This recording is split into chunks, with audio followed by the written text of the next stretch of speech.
Hello. Hello. And welcome to Instant Finish. Hey, we've got it right. Woo.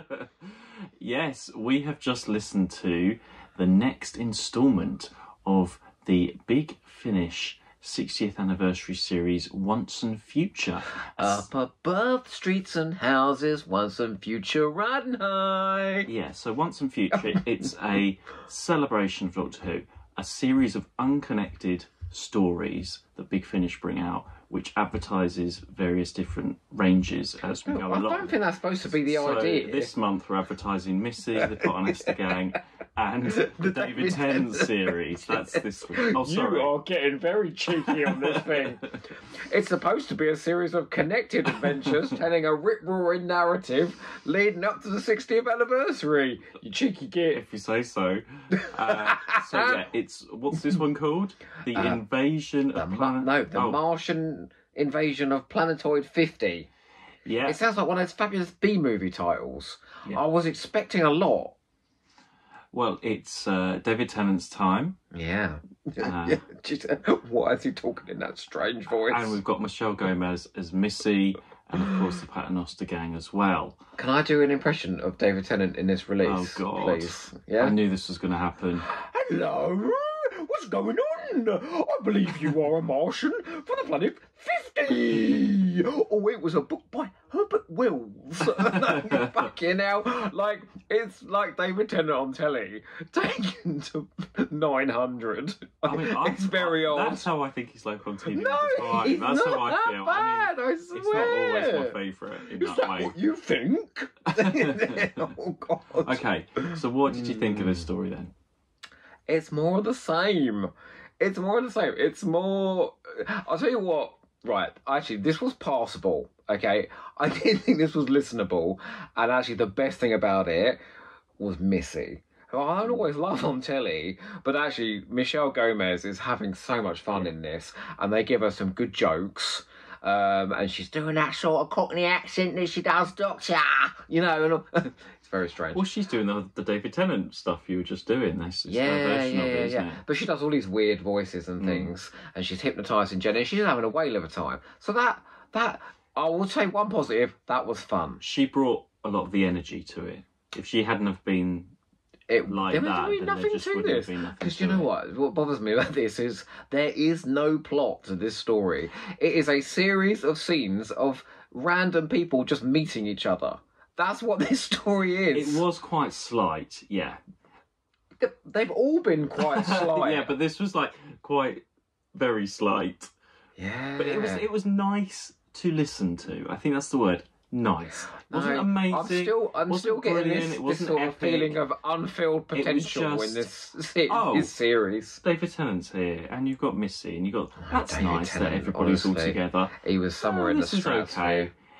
It's not a wow, we've just listened to this amazing story, but it wasn't we've listened to something awful, and it passed an hour. Can I tell you what, right? Jonathan Barnes, who wrote this, wrote The Dalek Occupation of Winter. One of the best ever big No, that's Finnish David K. releases. Barnes, not Jonathan Barnes. Oh, no. Oh, sorry. Oh, no. Your Barnes is wrong. Oh, who's Jonathan Barnes? Not Alan Barnes. Who's Jonathan Barnes? I don't know. Are you, Jonathan Barnes? Are you sure this was written by Jonathan Barnes? Are you Alan Barnes or David K. Barnes? No, there's too many Barneses. No, that's David K. Jonathan Barnes. I don't know if he's written anything. No, I think he has. I just, off the top of my head right now. Had this been the writer of the Dalek Occupation of Winter, I'd have said, how have you sunk this low?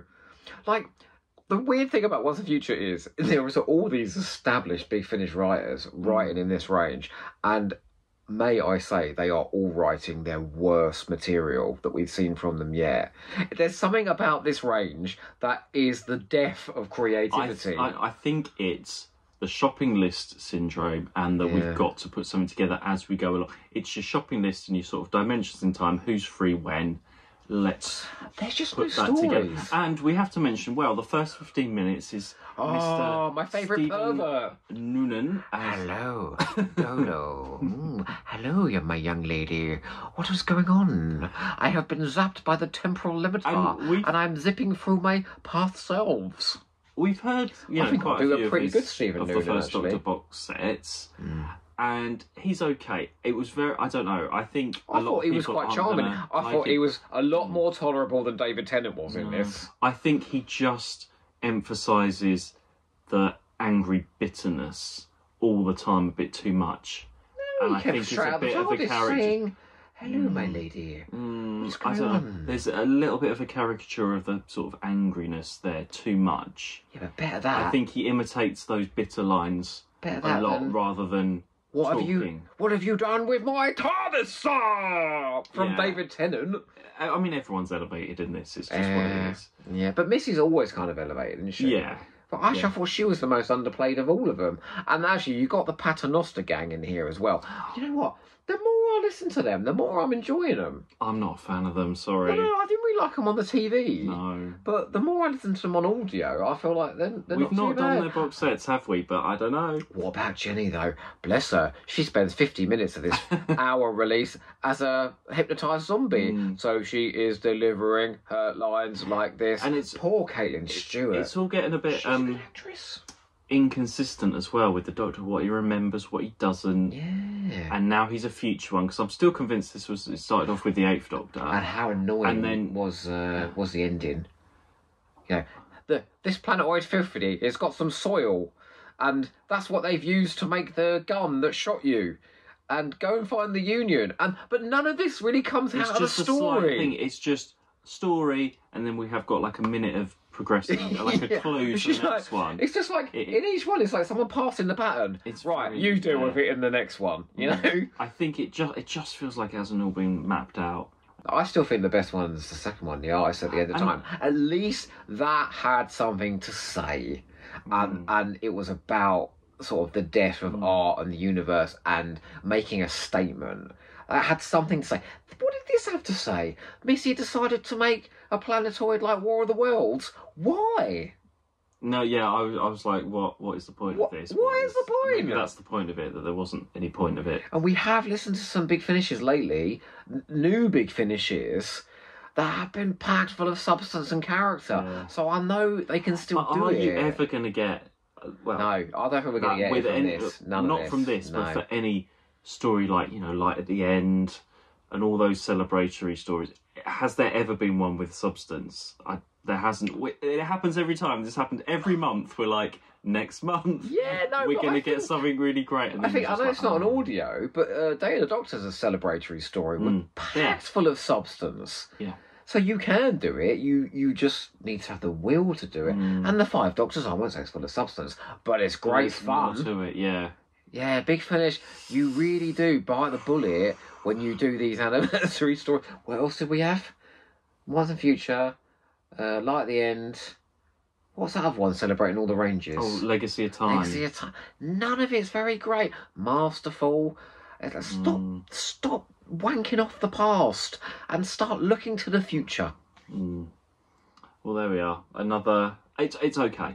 That's all we're going to say, I think. Yeah, but okay is not good enough. We've forked Oh, out God. nearly £100 for these stories. It's only 75. That's only £25 less than £100. I had to do 8 hours work for this. I And I've got to say, anyway. it wasn't worth doing those. Did you buy this? Yes. Oh, that's all right then. I didn't know how I was working for this then. Oh, well, I'll just enjoy them from now on then. And Big Finish don't care that everyone's going to buy it because it's got David Tennant in it anyway. Don't you feel annoyed that you had to answer 8 hours worth of emails to buy this nonsense that we're listening to? Well, we still don't know. We are still possibly staying hopeful for the next episode that's coming up with Christopher Eccleston. Let's see what happens. Do you know what? The trouble is here as well is I'm even more on a back foot than usual because the elements are like last month. I like Sixth Doctor. I like Jackie Tyler. I quite like Lady Christina. And who's else in it? Oh, and I love Harry. And none of that worked for me. Well, I'm not that keen on Missy, and I'm not that keen on the Paternoster gang.